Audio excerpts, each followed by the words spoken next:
Hello everyone. तो दोस्तों आज के इस वीडियो में हम लोग साइंस के बारे में पढ़ने वाले हैं। आज का हमारा जो यह वीडियो है वो साइंस लेक्चर पर आधारित होने वाला है।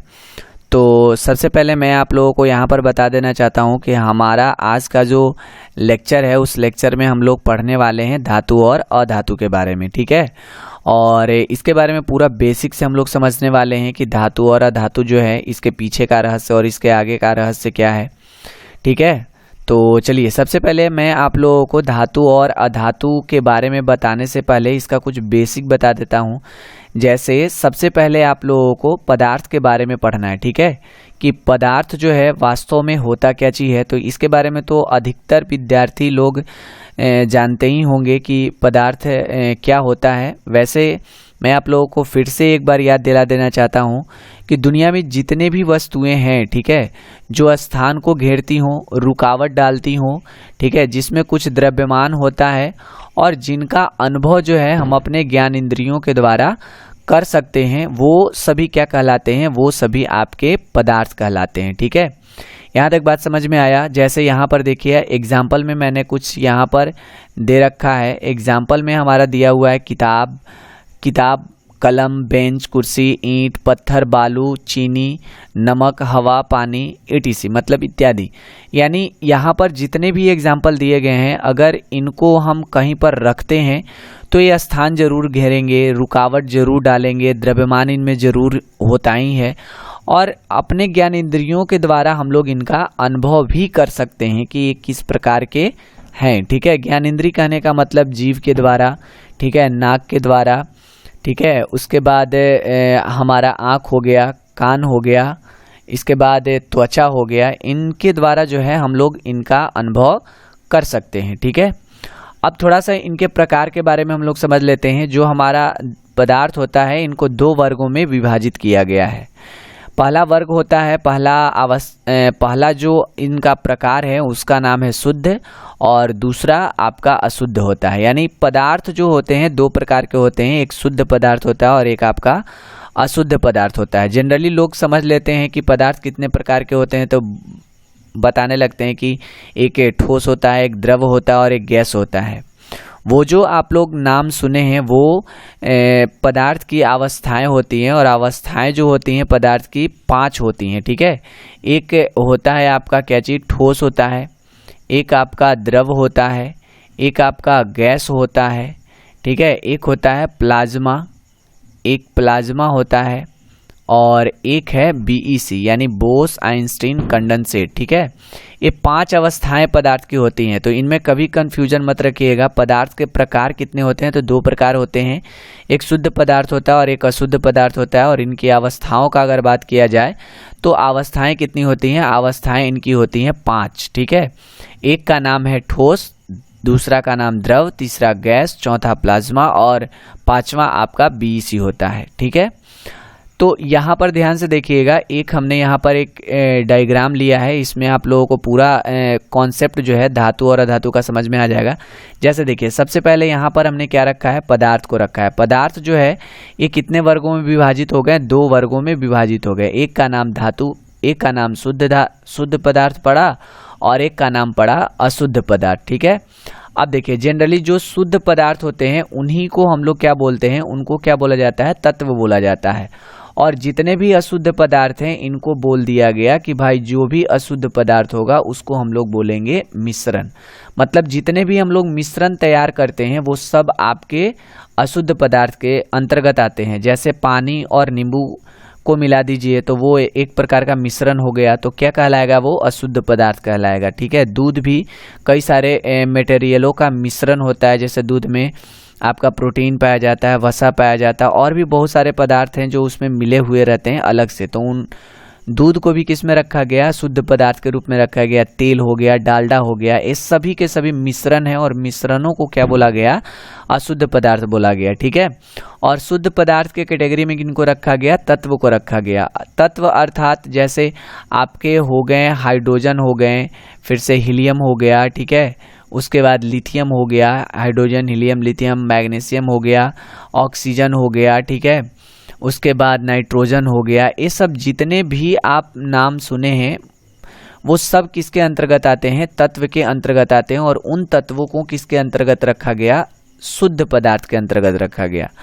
अभी तक मैं आप लोगों को बता दूं कि जो हमारा तत्व है वो वर्तमान में 118 तत्व का खोज हो चुका है, लेकिन जो बुक है हमारा NCERT उसमें 114 तत्व ही देते हैं।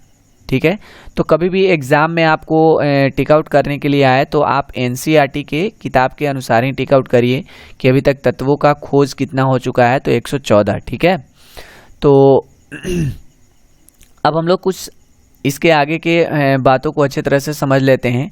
जैसे यहाँ पर देखिए, तत्व जो होता है, तत्व आगे चल करके जो है ये दो वर्गों में भी विभाजित हो गया। एक का नाम पड़ा धातु और एक का नाम पड़ गया अधातु। सबसे पहले तो तत्व के बारे में मैं आप लोगों को बता देता हूँ। यहाँ पर तो एग्जाम्पल मैंने बता रखा है। Hydrogen, helium, lithium, beryllium, boron, carbon, nitrogen, oxygen, fluorine, neon, sodium, magnesium, aluminium, silicon, phosphorus, sulphur, chlorine, argon, potassium, ये सब जितने भी मैंने आपको अभी नाम बताएं ये सब के सब तत्व हैं। ठीक है, सोना, चांदी, लोहा हो गया, जिंक हो गया, ये सब क्या चीज़ हैं? तत्व के प्रकार हैं। तत्व मतलब बहुत सारे प्रकार हैं इनके, करीब 118 हैं, जैसा कि मैंने आप लोगों को यहाँ पर बताया। एग्जाम्पल के तौर पर हम लोग इसको ले सकते हैं। और तत्व आखिर मतलब तत्व का डिफिनेशन किस तरह से दिया जाता है, तो तत्व के बारे में बोला जाता है कि तत्व जो है वैसे शुद्ध पदार्थ होते हैं जिसे किसी भी भौतिक क्रिया के द्वारा, ठीक है, भौतिक प्रक्रिया के द्वारा या हम लोग इसको रासायनिक प्रक्रिया के द्वारा अलग अलग गुणों में नहीं तोड़ सकते हैं। ठीक है, जैसे सोना को ले लीजिए। सोना को अगर आप किसी भी भौतिक प्रक्रिया या किसी भी रासायनिक प्रक्रिया के द्वारा अलग करना चाहते हैं तो सोना का जो गुण होगा उसको आप अलग नहीं कर पाएंगे। ठीक है, चाहे आप उसको तोड़ करके क्यों ना छोटे छोटे टुकड़ों में तोड़ दें, फिर भी उसका जो उसके पास अपना गुण है उस गुण को आप अलग नहीं कर पाइएगा। लोहा हो गया, एल्युमिनियम हो गया, चांदी हो गया, इसको आप कितने भी छोटे टुकड़ों में तोड़ दीजिए या इसको पिघला दीजिए, ठीक है, आप इसके गुण को अलग नहीं कर सकते हैं। ठीक है, इसलिए सोना, चांदी, तांबा, एल्युमिनियम और अभी मैंने कुछ देर पहले जितने भी नाम बताएं उन सबको किसके श्रेणी के अंतर्गत रखा गया? तत्व के अंतर्गत रखा गया है। ठीक है, अब जरा सा तत्व के प्रकार के बारे में यहाँ पर हम लोग एक बार देख लेते हैं। तत्व के दो प्रकार होते हैं, एक का नाम धातु और एक का नाम उपधातु, और एक और है जिसका नाम क्या चीज होता है? उपधातु होता है। क्या चीज नाम दिया गया है? उपधातु। तो इनके बारे में हम लोग बारी बारी से करके समझते हैं। सबसे पहले हम लोग धातु के बारे में समझ लेते हैं कि धातु हमारा होता क्या चाहिए। ठीक है, तो धातु के बारे में जनरली बोला जाता है कि धातु वैसे तत्व को कहते हैं, ठीक है, जिसमें चमक होता है, जो आघातवर्ध तथा तन्य होते हैं, जो ऊष्मा और विद्युत के सुचालक होते हैं, और भी बोल सकते हैं जो ठोस अवस्था में पाए जाते हैं और जिनके गलनांक एवं क्वथनांक जो होते हैं उच्च होते हैं। वैसे तत्वों को क्या बोला जाता है? धातु बोला जाता है। ठीक है, जैसे धातु के एग्जाम्पल के अंतर्गत हम लोग ले सकते हैं सोना, ठीक है, इसके बाद चांदी हो गया, इसके बाद हम लोग ले सकते हैं लोहा हो गया, इसके बाद एल्युमिनियम ले सकते हैं, मैग्नीशियम ले सकते हैं हम लोग। ठीक है, ये सब के सब किसके अंतर्गत आते हैं? धातु के अंतर्गत आते हैं, क्योंकि इनमें एक विशेष प्रकार की चमक होती है। ठीक है, इसके बाद आघातवर्ध तथा तन्य होते हैं, विद्युत के और ऊष्मा के सुचालक भी होते हैं, ठोस अवस्था में भी पाए जाते हैं, और इनके गलनांक और क्वथनांक जो होते हैं उच्च होते हैं। ठीक है, और भी बहुत सारे ऐसे इसके बारे में रहस्य हैं जो आप लोगों को अगले की वीडियो में मैं आप लोगों को अच्छे तरह से बताऊंगा। फिलहाल यहाँ पर अभी आप लोगों को मैं बारी बारी से जो भी मैंने अभी आप लोगों को डिफिनेशन में बताया उसको थोड़ा सा हम लोग समझ लेते हैं और गहराई से। ठीक है, जैसे यहाँ पर समझिएगा, धातु के बारे में मैंने आपको बताया कि धातु जो होते हैं चमकदार होते हैं। जैसे सोना और चांदी को अगर धूप में हम लोग ले जाते हैं तो सोना जो है पीले कलर में चमकता है और चांदी जो है वो वाइट कलर में चमकता है, अर्थात उजले कलर में वो चमकता है। ठीक है, इसके बाद आघातवर्ध तथा तन्य का मतलब क्या चीज होता है? आघातवर्ध का मतलब होता है जिसे पीट कर एकदम पतले चादर के रूप में बदला जा सकता है। ठीक है, वो आघातवर्धता के गुण को दर्शाता है। और तन्य का मतलब होता है जिसे खींचकर लंबे तार के रूप में बदला जा सकता हो, उसका मतलब होता है तन्य। ठीक है, तो ये सभी किस में पाया जाता है? सोना, चांदी जो है, लोहा जो है, एल्युमिनियम जो है, ये जो है आघात वर्ध होते हैं। मैग्नीशियम भी आपका आघात वर्ध होता है।